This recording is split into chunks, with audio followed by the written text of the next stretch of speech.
All right, then Lagos Traffic Radio. This morning, we're looking at a whole lot of things, and there's so much that we are going to be digesting, especially as it relates to the U.S. war on Iran and the economic implications that it is having. Well, on the 28th of February, and that was this year, about 2 weeks back, we got to the news that America did attack Iran, and this is something that has been going on for quite a while. So 2 weeks down the line, a lot of things seem to be changing, and it's having a whole lot of effect on the entire globe. Nigeria is not exempted. Now, some have been asking the question, what is the concern of Nigeria as it relates to a war that is being fought far away? We're talking about millions, or let's say thousands of miles away. So this morning, we're looking beyond the Middle East, assessing the economic fallout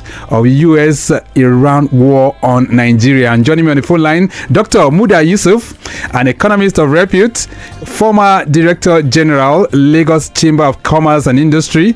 He's currently the Chief Executive of the Center for the Promotion of Private Enterprise, CPPE. Dr. Yusuf, it's nice to have you join us. Good morning, sir. Good morning, Victor. And you're welcome. Thanks for having me. Great. All right, then. So the U.S.-Iran conflict started out, like some describe it, as a droplet of rain on the political chessboard. But 2 weeks down the line, it has, more or less turned out into a flood of issues on the global stage with a lot of economic implications. So, did you foresee this coming when the war started 2 weeks ago? Of course, because, the Middle East crisis is a very, very sensitive area. And because the bulk of the energy needs of the whole world is coming from that area. So once you have a major crisis in that axis, you are likely to have this kind of ripple effects across the whole world. Right. So it's because they say that region is strategic to energy security and energy supply. So how does the geopolitical conflict in a place like the Middle East, how does it affect countries outside that region? Countries like Nigeria, like South Africa, like Egypt, how is that affecting us? Energy is a global commodity.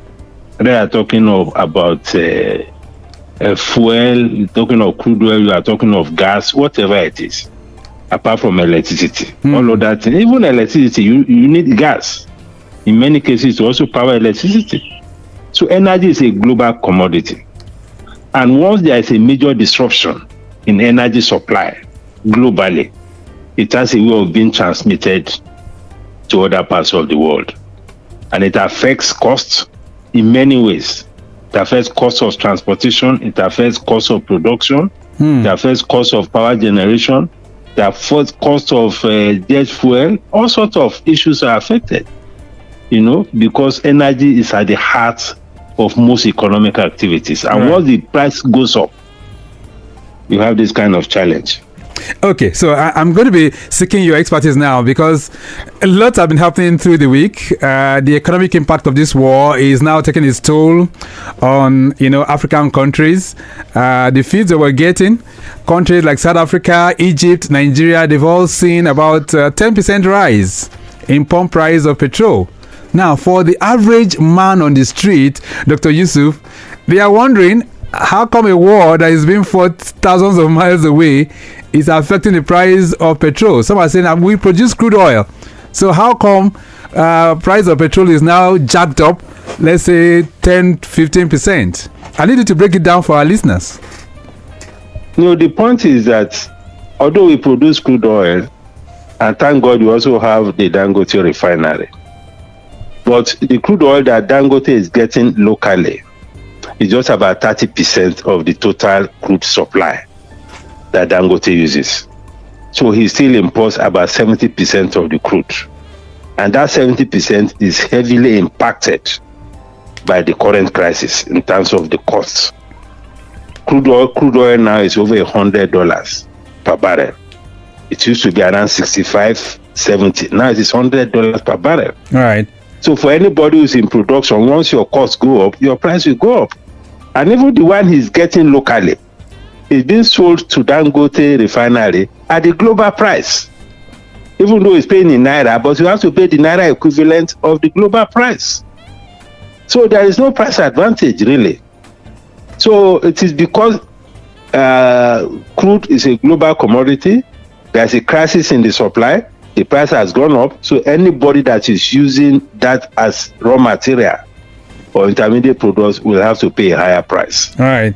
So that is the nexus. Now, for those who might not know, really, I mean, what is causing all of this is a particular location called the Strait of Hormuz, which is the transshipment corridor where most ships that are carrying oil navigate through. Currently, I mean, it's a part that Iran is taking control of. And so most people might not be very much aware of this. Before now, not many know about the Strait of Hormuz. Talk to us. How important is that strait for transshipment of oil? Well, the Strait of Hormuz is very strategic because all the Middle East countries where we produce almost 50% of our crude oil output are in that axis. So all the shipment that goes from there to feed the global community have to pass through that narrow corridor. And that narrow corridor is very close to Iran. So because Iran doesn't have much power to deal with US, Iran now is looking at other ways to just cause disruption, to draw attention to the fact that US is doing this to them, people should intervene and all of that. So it is because that Strait of Hormuz, is the route through which almost 20% of global crude passes. Right. That is not the only thing. Another thing is that Iran has been throwing bombs and drones at oil production facilities in the Middle East. So even their production, apart from the shipment, their production has also been disrupted. Whether the production of crude or even the production of gas. Gas, right. So all of this has been affected, and that's the reason why shipment of this oil might not be able to get to the places. But can they navigate through other routes to transport this oil? Well, that will be very, very expensive. That is like doing a journey that should take you maybe 1 hour. You now have to do the journey by 4 hours. You know the implication of that. So to go through another route is going to be very, very expensive in terms of cost. Right. All right. So that is why all of them are stuck. They are stuck there for now. Anyway, like they do say, Dr. Muda Yusuf, in every adversity, there also appears to be some kind of positivity too. So, in what ways might rising crude oil prices benefit Nigeria, for instance, as an oil exporting country? Is there a way we can benefit from this war? Well, we are benefiting from revenue. Our budget, we base our budget on $64 per barrel. Now, the crude oil has gone up to over $100 per barrel. That's a great opportunity to improve our revenue if this crisis gets prolonged. It also helps our foreign exchange because crude oil export accounts for close to 90% of our foreign exchange inflows. So now that we have more money coming from the sale of crude, that means more money in terms of foreign exchange. That means that will boost our foreign reserves. That means that our currency will be a lot more stable as a result of this. Right. So those are the major advantages that we can get from this. And when you're looking do you see the Nigerian government taking advantage of these opportunities? Well, the Nigerian government is taking advantage of it to the extent that we are producing. Unfortunately, our production is also very weak. We are doing maybe 1.3 or 1.4 as against 1.8 that we can do. So because of our limited production capacity, we are not able to optimize the opportunities that these things present. And it's not all what we produce that belongs to us, because this thing there's what we call JV, joint venture partners. Right. So whatever we produce, we share it with our partners, the oil producing companies. So what comes to us is actually maybe about 50%. And out of that 50%, some of these things have been sold upfront. That's what we call forward sales. Right. They have sold some of it to be able to repair the refineries. Unfortunately, the refineries are still down. So all these things have affected the amount of benefit that you can get from this crisis. Right. Well, crude oil is one. What about gas? Is there anything that Nigeria can benefit from, limited supply of gas in the global stage? Yeah, we also export gas through Nigeria LNG. So it's a joint venture partner with some oil companies. So we expect more dividend, more profits also from our export of gas. That, of course, is also an advantage. But whether all this revenue will now trickle down to benefit the people is a different matter. Right. Lagos Traffic Radio 96.1 FM. This morning on the program, we're looking beyond the Middle East and we're assessing the economic fallout of US-Iran war on Nigeria. And I have Dr. Muda Yusuf. He's on the phone line connecting with us, breaking it down for us and letting us in on what we should do at this very, very crucial stage. We're going to take a very, very short break.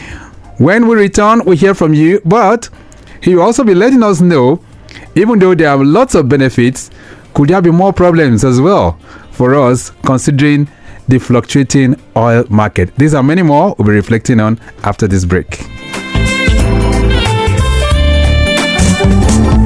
A to B, from north to south, from east to west, from port to port. You can ship your goods and feel good too. Oh yeah, Nigerian Shippers Council, we meet you at the point of your need. The Nigerian Shippers Council is now better poised with responsive systems in place to help you and other shippers get seamless, stress-free transition for your clients' goods from point A to B. Today at the Nigerian Shippers Council, timeliness, orderliness, transparency and efficiency is all we care about. Put your complaint through to our helpline 0818-888-8895. Visit us at number 4 Ayodele Shoyode Lane, Apapa, Lagos, or reach us on www.shipperscouncil.gov.ng. Nigerian Shippers Council, we meet you at the point of your need. Nigerian Shippers Council, we meet you at the port of your needs.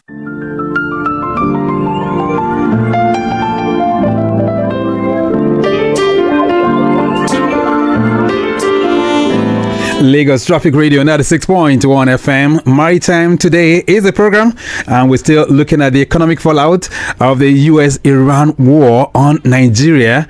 We're trying to see if we can have or perhaps reap some kind of benefits as a result of this war, and if there are problems too. Dr. Muda Yusuf, a renowned economist, is connecting with us on the phone line. Getting back to the roads, Lamata, men of Lamata are currently carrying out road repair works along Iju-Shaga Road.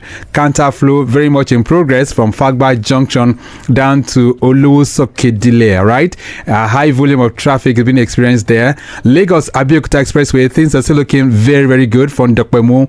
Cement connecting Ile-Zik all the way through Ikeja along down to National, still looking very, very good as well.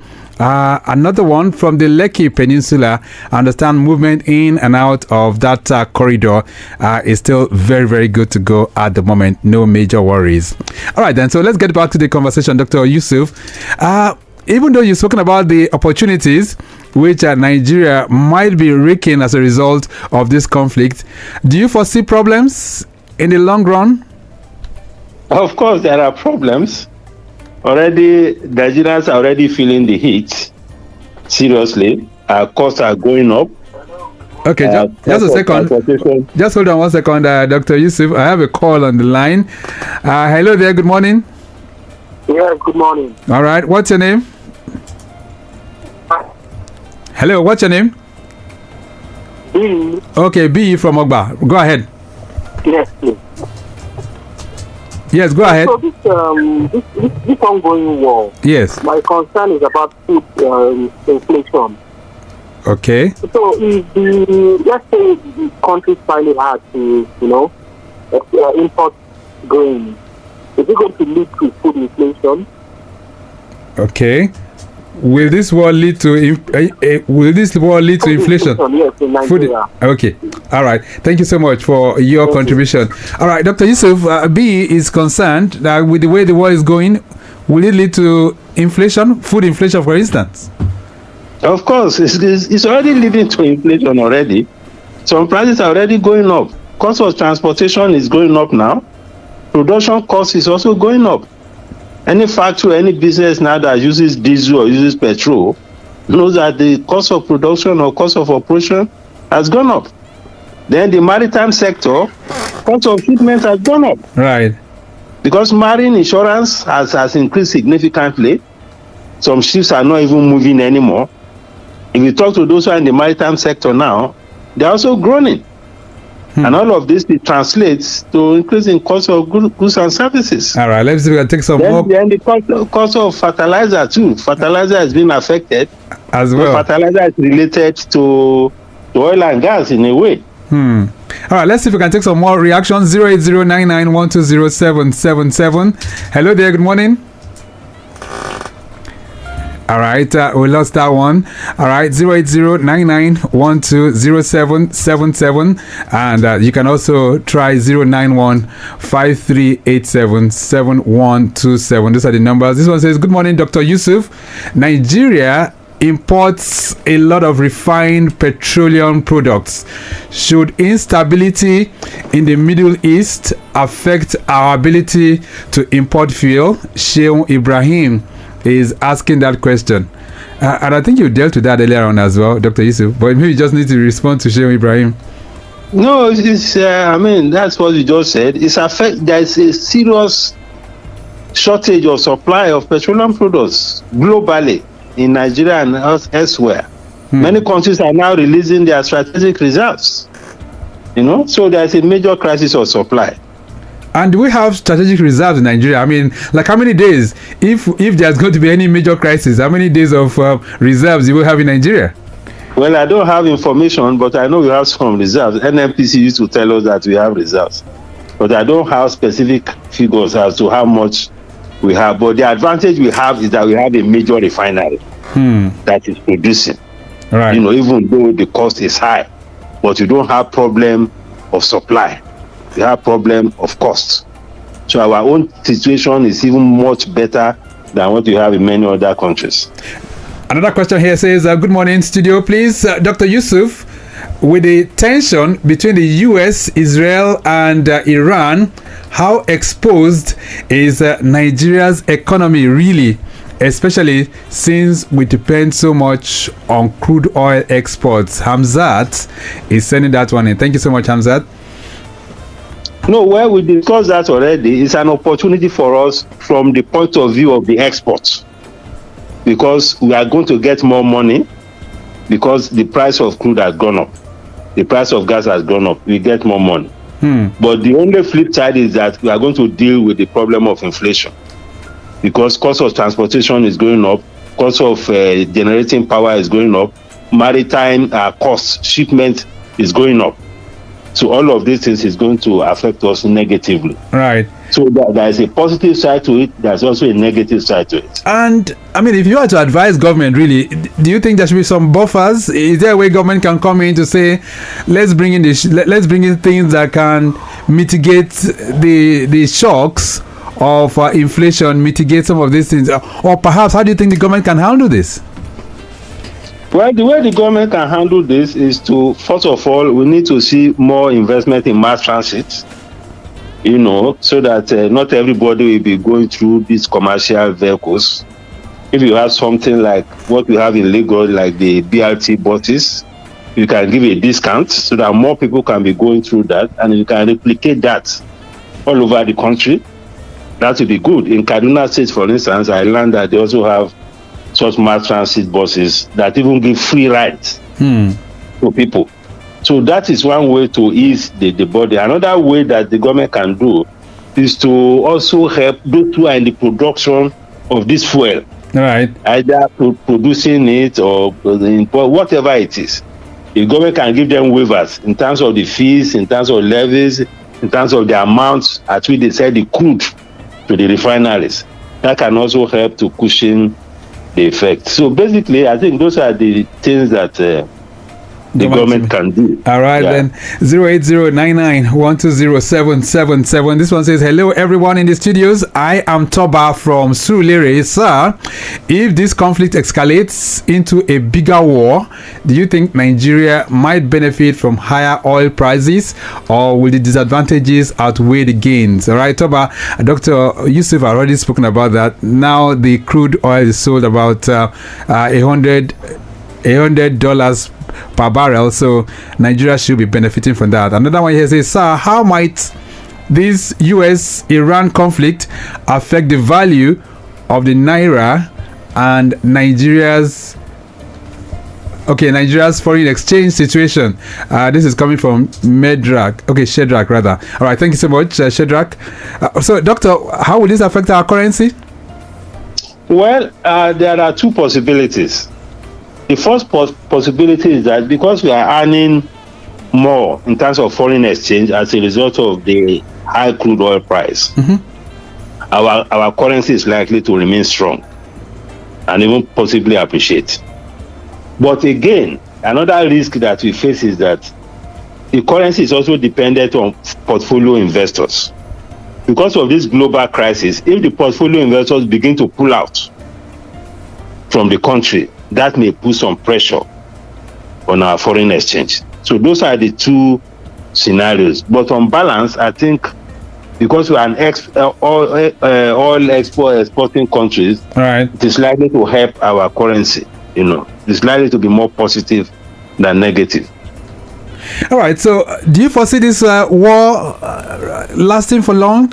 Because the initial thinking of the US was that after like a few days, they would have been able to conquer Iran and everything would have gone to normal, but it appears it's prolonging. So what are you foreseeing, for instance? It's likely to be a bit prolonged because the president of the United States, President Trump, is very adamant, and he believes in the use of force.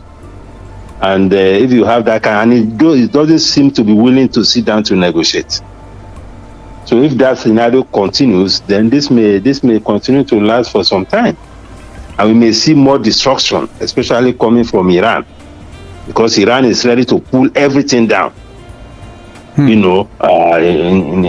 its way, as a way of responding to this crisis. So it may last longer than we thought.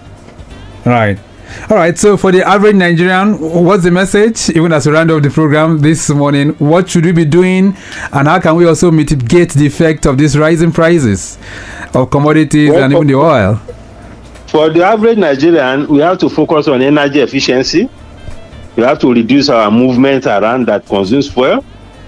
We have to reduce our operating hours. I mean, if you operate in an environment where you have to be using generator all the time, you have to reduce the operating hours. Whatever we can do digitally rather than moving around, we should do it online to reduce energy cost. And we also use a lot more of hybrid power in terms of using more of renewable energy. The cost may be high, but in the long run, it is cheaper. So we should invest more in solar, in inverters, and things like that to reduce our energy costs. I think those are the things that we can do as individuals and as businesses in order to be able to cope with the current situation. All right, then, and that is where we want to terminate this conversation this morning. Dr. Muda Yusuf, it's nice having you join us.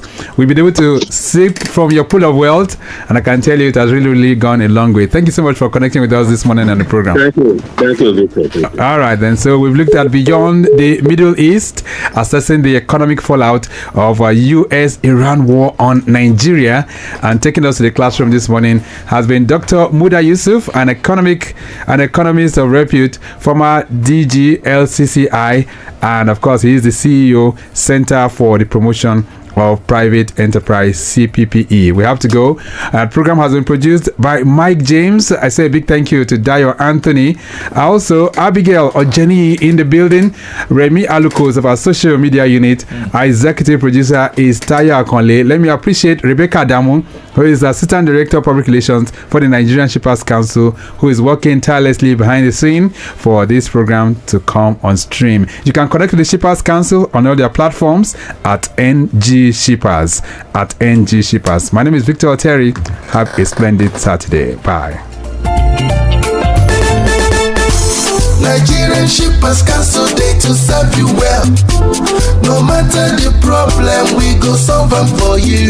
Yes, so the Nigerian Shippers Council they feel in a parole now for every level, and as una goods they move from port A go enter port B with a measure within una need. For the Nigerian Shippers Council, we don't sharp proper to fit hear you wella, work with you wella, and help you fit serve your customers them better no matter where them day. As we country port economic regulator, the Nigerian Shippers Council get every now to fit make government consider the problem wey shippers them they face. Visit we office for number 4 or to buy your daily show your daily papa email us for nsc@shipperscouncil.gov.ng. we website na www.shipperscouncil.gov.ng. allow us on top 0818-888-8895 or 0703-584-6468. For you, we dey gidigba. Nigerian Shippers Council with the meeting for the port of una need.